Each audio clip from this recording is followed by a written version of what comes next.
Wife cheated with my business partner and left me for him, then tried crawling back crying when he dumped her. My ex-wife, Emily, 38F, and I, 38M, had been together for 19 years and married for 16. We also have a 14-year-old daughter together, but she left it all almost 6 months ago to be with my work partner, ex-work partner, to be precise, since he sold his shares and left the business after I discovered the affair. John, the guy I used to run the business with, was my coworker earlier, and we became very good friends, which is why we decided to quit our jobs and start the company together. We had been working together for the past 5 years, and he had been having an affair with my wife for 3 of those years. I found out about it almost 6 months back because of some texts I found on my wife's phone. When I confronted her about it, she didn't even bother to deny it and just accepted all of it. She told me that she was sick and tired of hiding things when all she wanted to do was just leave. I was devastated because I had no idea that she was unhappy in our marriage, and I was willing to do anything to fix that. The day I confronted her and she said she was leaving, I even told her that we could still make this work, which was pretty stupid of me, but I was desperate. She just started getting annoyed with me and said the only reason she had even married me in the first place was because she got pregnant and didn't want to be on her own. She said she had tried to love me for the past 16 years, but it hadn't worked out. Now, she had found someone she actually loved, and she wasn't going to let me hold her back. She said that now that I had found out about the affair and her secret was out, I had to suck it up and let it go. I was really heartbroken, more so for the sake of our daughter, but she didn't even think twice before leaving. She filed for a divorce and the petition was relatively simple. She just wanted to leave and didn't even demand any sort of settlement or alimony from me, and the division of assets was pretty fair. So, within a couple of months, we were able to finalize the divorce. I came to my senses after a while and realized that after what had happened, I would never be able to make it work with her. After we had filed for the divorce, I confronted John as well. He just apologized and told me that he had wanted to tell me about it a long time back but didn't know how to come clean to me. Within a couple of weeks, he resigned and told me that he and Emily would be moving away because they didn't want to create any more trouble for me than they already had. Also, Emily had been offered a pretty amazing job in Boston, and his cousin also lived in Boston, so he could just work with his cousin instead. He put this all in an email, and after that, we never spoke to each other again. The last time I saw Emily was 2 months ago, the day our divorce was finalized. Since then, I hadn't heard from either of them. Things were tough for me and my daughter, but we were getting through it somehow. At least I still had my business to run, and that kept me busy because no matter what, I wanted to be able to give my daughter the kind of future she wanted. Around a week ago, Emily showed up again, and I'm still kind of confused about whether my daughter and I did the right thing or not. 1 week ago, around 11 p.m., somebody frantically started ringing our doorbell and knocking relentlessly. My daughter was already in bed by then, and I was just finishing up some work in my office when that happened. Both of us rushed to the door to check, and through the window we saw that it was Emily. My daughter asked me not to open the door because, so far, she had been very upset with her mother. Despite Emily having partial custody, she had made no effort to keep in touch with our daughter. On top of that, the fact that she cheated on me didn't sit right with my daughter either, so they have a pretty bad relationship at the moment. But I knew that if Emily had shown up at my door at such a time, it must have been about something important. I opened the door to let her in. Instead of coming in, though, she just started yelling at me from the doorstep. She said she was going to file a lawsuit against me and make sure this went to court so she could get whatever she was owed because she couldn't believe I had chosen to punish her so cruelly. For the first couple of seconds, I had no idea what she was talking about. I had to ask her to slow down and elaborate because I was so confused. She was still pretty pissed and said there was no need for me to pretend not to know because she was certain I had hidden John's true nature from her to punish her for cheating. She then pulled up the sleeve of her shirt and showed me a spot on her arm with a band-aid on it. I figured out that John must have done something. It came as a shock to me because we had worked together for several years, and he had never even lost his cool in front of me. Emily told me that for the past couple of weeks, ever since they had moved to Boston, they had been fighting a lot, and nothing had stayed the same after their move. She thought it was just because John was still trying to adjust to his new life. But even after spending a full month there, he was acting like it was all Emily's fault. Apparently, he kept accusing her of ruining his life because he had to leave the business he had worked so hard on. He also resented working with his cousin, who constantly undermined him. He blamed Emily for all of it because she was the one who revealed the affair to me before he was ready, forcing him to leave for her job. They had been fighting every night, and the night before she came to our doorstep, he got really mad and threw a vase at her. She tried to dodge it, but it still hit her arm, leaving her cut. So far, he had only been verbally abusing her, but this time, things had gone too far. She left the house that night and took the next flight here so she could speak to me about it. She told me John hadn't even bothered to contact or apologize after she left. She said she was holding me responsible for this because she believed I had known all about his abusive behavior but had hidden it from her to punish her. She thought it was cruel of me to do so because, apparently, she had done me a favor by not fighting for anything during the divorce. She said I couldn't even have her back or ensure her safety. It was absurd. Like I said, I had worked with John for a long time, but that was in a professional capacity. In the workplace, he was a different guy. I had never dated him and had only occasionally met the women he had dated in the past, so there was no way I could have known about this side of him. Her accusations made no sense to me, and I felt pretty annoyed by how she was acting like I owed her something. I tried to explain that I had no idea about any of this. I said I was really sorry this was happening to her, but ultimately, it was her own fault. I told her she could threaten lawsuits all she wanted, but she knew this wasn't my fault. She kept arguing, insisting I had known about this all along. Then my daughter interrupted Emily and told her to go away. I was a bit surprised because I didn't think my daughter would interrupt. Emily seemed caught off guard as well. She snapped at our daughter, telling her to shut up and stay out of this because she wasn't old enough to understand what this was about and should just go to bed. But my daughter refused. She stood her ground and told Emily she had no right to speak to me this way, especially after everything she had put me through. She said that ever since Emily had cheated and left, I had been heartbroken, trying to pick up the pieces. Meanwhile, Emily, the selfish and heartless person that she was, had simply moved on with her life. My daughter reminded her mother that she hadn't even bothered to visit her own child or keep in touch because she was too busy building her new life with John. She told Emily that she had failed as a wife and a mother, and therefore, she had no business standing there and acting like she was the victim in a situation she had created for herself. Hearing those words come from my daughter, who was just 14, really put into perspective how much she had grown up because of everything that had happened. Emily was speechless.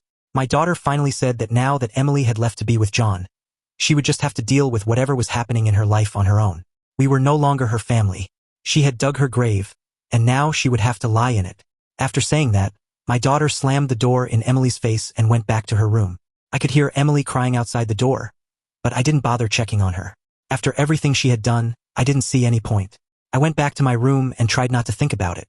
For the next couple of days, I buried myself in work. I was proud of my daughter for standing up for me and refusing to let me fall weak in front of Emily. Things seemed to settle after that, but 3 days later, Emily showed up again, this time with a lawyer. She was demanding full custody of our daughter. Thankfully, our daughter was out with friends at the time, so she wasn't around to witness the confrontation. Emily claimed the real reason she hadn't kept in touch with our daughter after the affair came to light was that she didn't want to disrupt my life further. She claimed she had left quietly to make things easier for me. Now, however, she was saying she couldn't stand by while I ruined our daughter's perception of her by feeding her lies. She accused me of encouraging our daughter's disrespectful behavior and said she would fight for custody to ensure our daughter learned to respect her mother. I was livid. I told her she was welcome to take it to court, slammed the door in her face, and immediately called my lawyer. After Emily's dramatic visit with her lawyer, I knew I had to take action. I called my lawyer and explained the situation. He reassured me that we had a solid case. My daughter is 14 years old enough for her wishes to be taken into account by the court. Given Emily's abandonment, her lack of contact, and the fact that she had confessed to her affair in writing, my lawyer was confident that her case for custody would not hold up. I also decided it was time to talk to my daughter about what was happening. I didn't want her to be blindsided if this escalated to a court battle. When she came home that evening, I sat her down and explained everything. Emily's demand for full custody, her reasoning, and the likelihood that this might go to court. My daughter listened calmly, but I could see the anger brewing behind her eyes. She told me she had no intention of going to live with Emily and that she would make that clear to anyone who asked. She added that she still wasn't ready to forgive her mother for what she had done to our family and didn't want to see her at all right now. I reassured her that I would support whatever decision she made. The next few weeks were tense. Emily officially filed for full custody, and we were served with court papers. My lawyer and I prepared to contest her claims. In the meantime, I focused on my work and tried to keep life as normal as possible for my daughter. She continued to thrive in school and with her friends, and I was grateful for the strength and maturity she showed throughout this ordeal. Then, out of the blue, John called me. I was surprised to hear from him, given that we hadn't spoken since he left the business. He sounded desperate and told me he needed to find Emily. Apparently, they had another falling out, and she had cut off all contact with him. He begged me to tell him where she was, but I told him I didn't know and wasn't interested in getting involved. I did, however, tell him about her custody battle, hoping that the prospect of losing her daughter might spur her to reconcile with John and leave us alone. The next day, Emily and I had our first court-ordered mediation session. It was a disaster. Emily was combative, accusing me of turning our daughter against her. She refused to consider any compromises and stormed out within half an hour. After the session, I picked up my daughter from school, and when we arrived home, John was waiting on our doorstep. He looked like a wreck, disheveled, exhausted, and on the verge of tears. He begged me to help him find Emily, saying he wanted to fix things with her. I was irritated by his audacity. After all, this was the man who had betrayed me, and now he was asking for my help? I told him to leave, gave him Emily's parents' contact information, and made it clear I wanted nothing more to do with either of them. John left, and I thought that would be the end of it. But a few days later, Emily and John showed up together. They had apparently patched things up and wanted to propose a compromise. Emily suggested that she be allowed to see our daughter every other weekend, while John asked to be reinstated as a partner in my business so he could start a branch in Boston. The audacity of their demands left me speechless. I quickly shut them down. I told Emily that our daughter's life shouldn't be disrupted just so she could see her mother. I added that John had already sold his shares in the business and would not be coming back under any circumstances. They argued with me, but I stood my ground. I told them the most I could offer was to speak to my daughter about meeting Emily when she visited, but I would not force her to do anything she didn't want to do. Emily reluctantly agreed, and they left. When my daughter got home, I told her about the conversation. She said she needed time to think but reiterated that she wasn't ready to see her mother yet. I communicated this to Emily and haven't heard from her since. Months have passed since that final confrontation, and the dust has finally started to settle. After my conversation with Emily and John at the cafe, my daughter and I decided to focus on moving forward with our lives. Emily hasn't made any further attempts to contact us, and I haven't seen or heard from John either. From what I've gathered through mutual acquaintances, they are still living together in Boston and trying to rebuild their lives. My daughter, meanwhile, continues to amaze me with her resilience. Despite everything she's been through, she's thriving at school, excelling in extracurricular activities, and maintaining close friendships. She occasionally talks about her mother, but it's always in a reflective tone, more curious than emotional. She told me that one day she might be open to rebuilding a relationship with Emily, but only if Emily truly earns her trust back. I support her in that decision and have made it clear that the door is always open for reconciliation if she chooses to pursue it. As for me, I've thrown myself into work and building a stable, happy home for my daughter. The business is doing well, and without John's involvement, I've been able to expand into new areas and hire a trustworthy team to help manage the workload. I've also started to focus more on my personal life. For the first time in years, I'm taking time for myself, reconnecting with old friends, picking up hobbies I'd neglected, and even dipping my toes back into the dating pool. It's been a slow process, but I'm finally starting to feel like myself again. One thing that has struck me throughout this ordeal is how much stronger my bond with my daughter has become. The challenges we've faced together have deepened our understanding of and respect for each other. She's no longer just my little girl. She's a young woman with her own voice and her own strength. I couldn't be prouder of her. Looking back, I realized that Emily's betrayal was a blessing in disguise. It forced me to reevaluate my life, my priorities, and my relationships. It's taught me the value of setting boundaries, standing up for myself, and focusing on what truly matters. While I wouldn't wish the pain of betrayal on anyone, I've come to see it as a catalyst for growth, both for me and my daughter. As we move forward, my focus remains on creating a stable, loving environment for my daughter and building a life that brings us both joy and fulfillment. Emily and John may have disrupted our lives temporarily, but they no longer hold any power over us. We've taken back control and we're thriving. The best revenge, as they say, is living well, and that's exactly what we're doing.